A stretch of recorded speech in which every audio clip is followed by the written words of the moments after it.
Salt Lake City's mayor just the other day had put into effect a stay-at-home order. What is life going to be like after the coronavirus?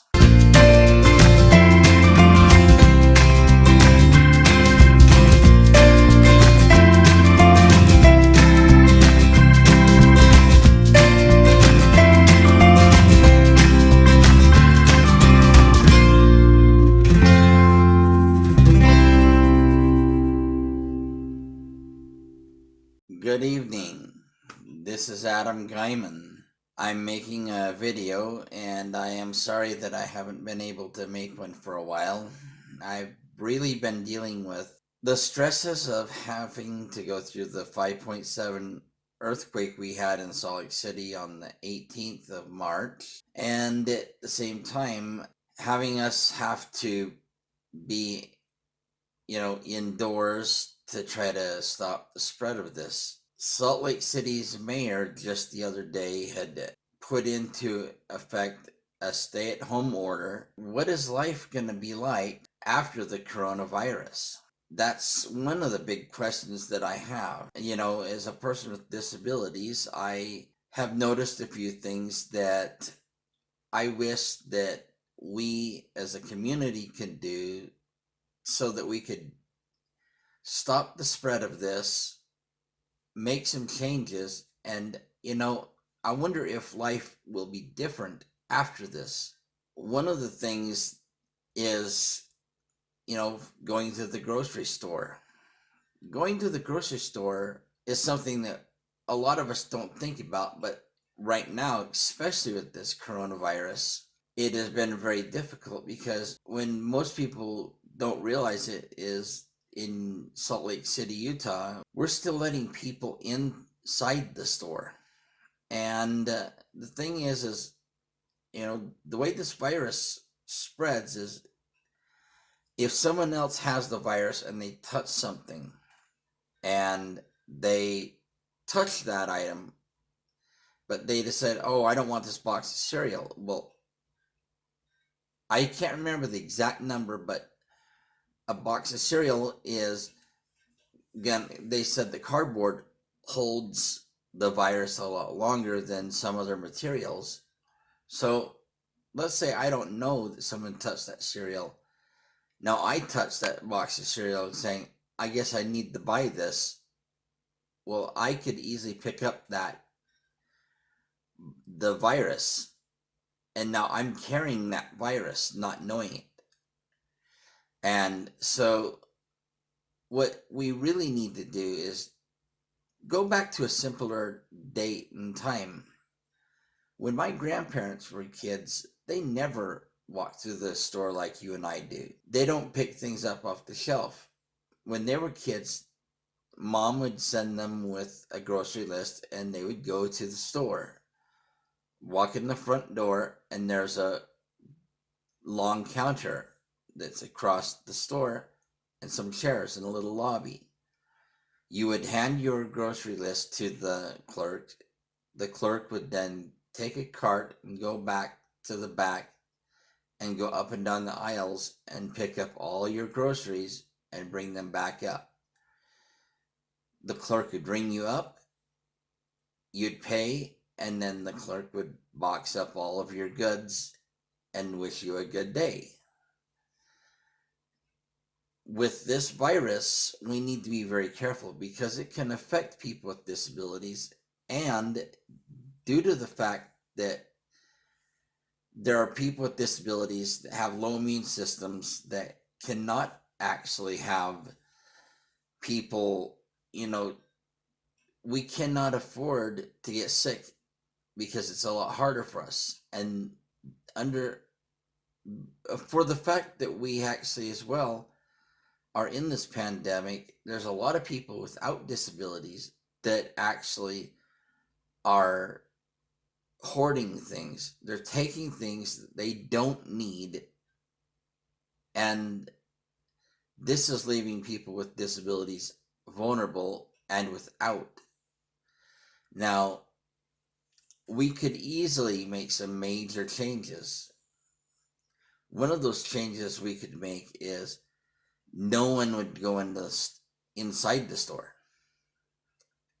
There would be like 2 or 3 lines on the outside of the store, and we would condense a lot of the other stores to a select few stores throughout the area. So if there's 200 stores and there's Smiths, for example, then not every Smith's location will be used. Certain locations throughout the valley, for example, or throughout the state that are a certain distance apart would be used.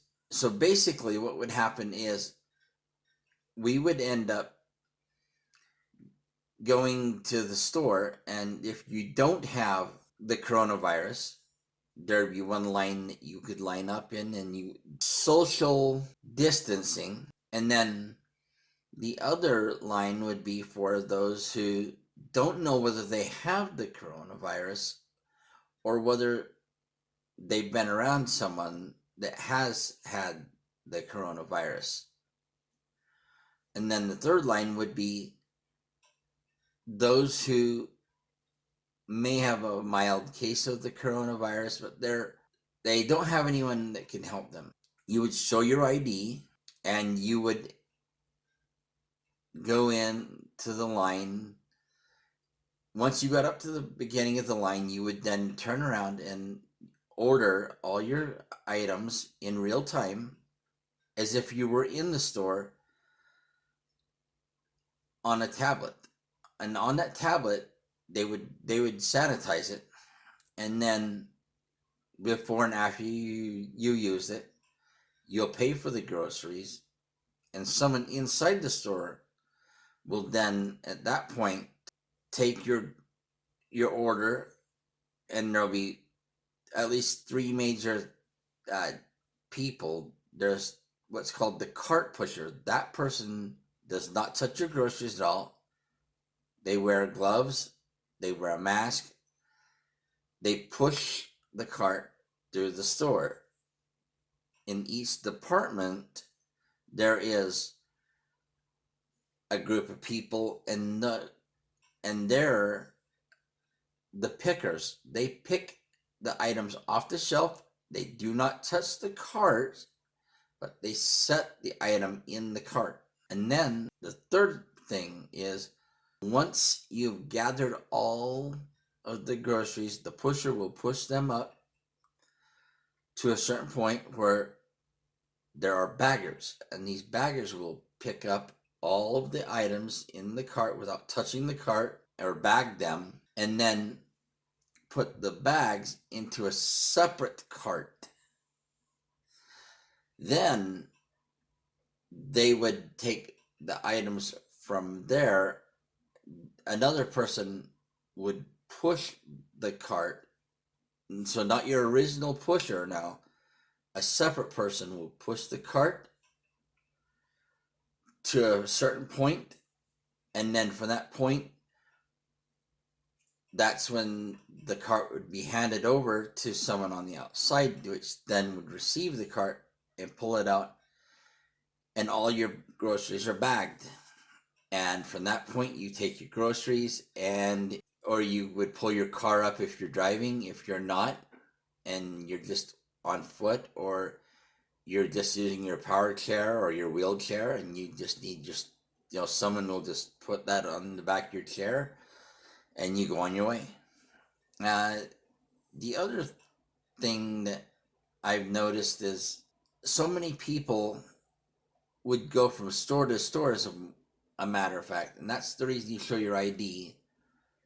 And the other thing you do too is, in line, before you're allowed to enter the line, you have to sanitize your hands, and when you leave after getting your groceries, you sanitize your hands again to make sure you're not taking something that you may have touched while being in line with you back out into the community. We need to make sure that we don't have gatekeeping, but at the same time, there's a lot of people like myself with low immune systems where We really need the Clorox cleanup wipes. We really need the baby wipes, or the things that we specifically may need, like rubbing alcohol or the N95 or N99 masks that helps us with, like myself, I have an obstructive pulmonary lung disease, sleep apnea, and I'm on a medication called methotrexate. And methotrexate lowers my immune system, so I am more susceptible. That's the reason why I wear a VOG mask. These types of things are being taken by people who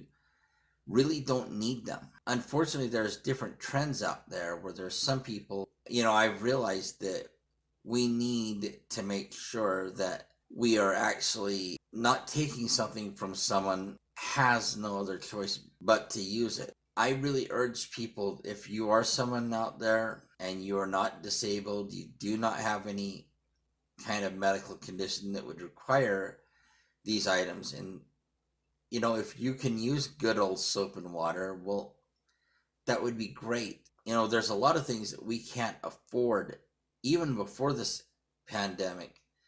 A lot of things that we as people with disabilities just struggle with, let alone, going to the store. We can't get to the store all the time for that first hour. Like Smith's actually offers a thing for seniors and people with disabilities to go to the store, but we are not able to always get up in the morning. We can't always be out of bed and somewhere early in the morning. Now, yes, there's times where we have to. That doesn't always work with people with disabilities. I really urge and hope and pray and ask that, if you don't need to eat gluten free, for example, my mom, when she was alive, she had celiac. And so she had to eat gluten free. And it really bothered her when there was someone who just ate gluten free because it was the trend, quote unquote. It was not something that they had to have. Things like that, especially during a pandemic like this, it really has made it more difficult for people with disabilities to actually have access to these things. And at the same time, with this COVID-19, we need to shut the borders of the state down so that we're not spreading this, because that's the biggest thing, is people came back from wherever they were at. So for example, if someone was in China and they were an American, the worst thing that we could have done is bring that person back, because now we just brought someone who is now infected with the coronavirus back to Utah. Thus, we then turn around and that person, without knowing it, spreads it to someone else, and now we have an outbreak here. If we would have special agreements with other countries, especially for things like a pandemic like this, if one of our citizens is in their country and their citizen is in our country, instead of charging that person and trying to bill them, and we just take care of them. We'll take care of them as if they lived here already. And if they need food, shelter, clothing, medicine, whatever it might take, we cover that. We help the person. We just take care of them as well as that country would take care of one of our people.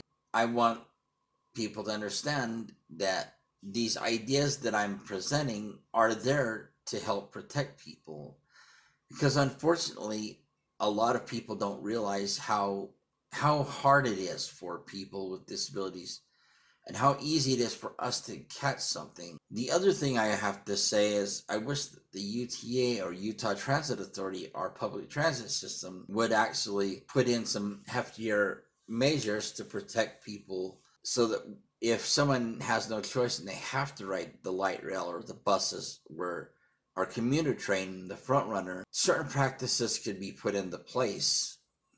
Some of these are that they would change the way certain routes operated. They might break up the light rail system, so certain trains coming from a certain area to a certain area, and limiting the places where you would transfer to a certain train. In China, I loved how they did their deal. They had certain places on all, like for example, on their train platforms, they would have people sanitize their hands. As a matter of fact, they actually took your temperature and all that stuff before you could get on the train. Here in the United States, if every platform had people that would make you sanitize your hands when you boarded the platform or left the platform, or when you transfer from one public transit vehicle to the other. And yes, you are going to make transfers, but the reason by doing the transfers is to basically make it so that when they have to pull a train off the line, they can take it back to the garage to have it cleaned on a regular basis, so that they don't have the same train running back and forth too many times. Plus, having you get off means you're going to have to transfer, which you have to sanitize your hands. So if you did pick something up on one of the trains, you're killing it right there and then. You're protecting others around you as well. There would be a few different trains, but on purpose. The thing is that, every time you transfer or you leave or enter a platform, this would control and make it safer for people. Hopefully, we can kick this COVID-19 in the ass exactly where we need to kick it. It needs to be taken care of. This means we're going to have to make changes in our lives. For example, going to the mall.